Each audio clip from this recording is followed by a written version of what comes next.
সাকিবকে আমি বর্তমানে স্বামী দাবি করায় কারো জ্বলছে, এ কি বলছেন বুবলি। হ্যালো ভিউয়ার্স, বিস্তারিত জানতে চ্যানেলটি সাবস্ক্রাইব করে সম্পূর্ণ ভিডিওটি দেখতে থাকুন। সুপ্রিয় দর্শক, বেশ কিছুদিন ধরে সোশ্যাল মিডিয়ায় গুঞ্জন রয়েছে সাকিব বুবলিকে কেন্দ্র করে। কেননা সাকিব খান বিভিন্ন সাক্ষাৎকারে জানিয়ে দিয়েছেন শবনম ইয়াসমিন বুবলি তার জীবনে অতীত, তার সঙ্গে আর কোনো সম্পর্ক নেই, তিনি তাকে ডিভোর্স দিয়ে। কিন্তু বরাবরের মতো শবনম ইয়াসমিন বুবলি দাবি ছিল সাকিব খান এখনো আমাকে ডিভোর্স দেয়নি, ব্যক্তিগত মনোমালিন্যের কারণে আমরা সেপারেট থেকেছি।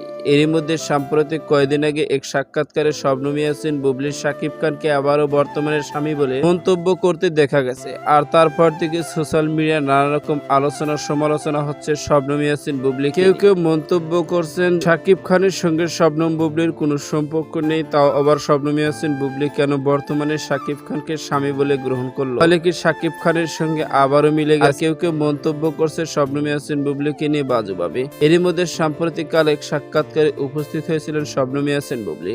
সেখানে সাকিব খানকে বর্তমানে স্বামী বলা নিয়ে প্রশ্ন করা হলে উত্তরে শবনম ইয়াসমিন বুবলি বলেন, সাকিব খান তো আমার স্বামী, আমার সন্তানের বাবা, আমি তাকে স্বামী বলে মানব না, কাকে মানব। তবে আমি এই বিষয়টি খুবই খেয়াল করেছি, সাকিবকে আমি বর্তমানে স্বামী বলে দাবি করায় কারো কারো জোর। এমনই সব একাধিক মন্তব্য রয়েছে শবনম ইয়াসমিন বুবলির। তো সুপ্রিয় দর্শক, ভিডিওটি আপনার কাছে ভালো লাগলে একটা লাইক দিন। নিত্য নতুন ভিডিও আপডেট পেতে চ্যানেলটি সাবস্ক্রাইব করুন।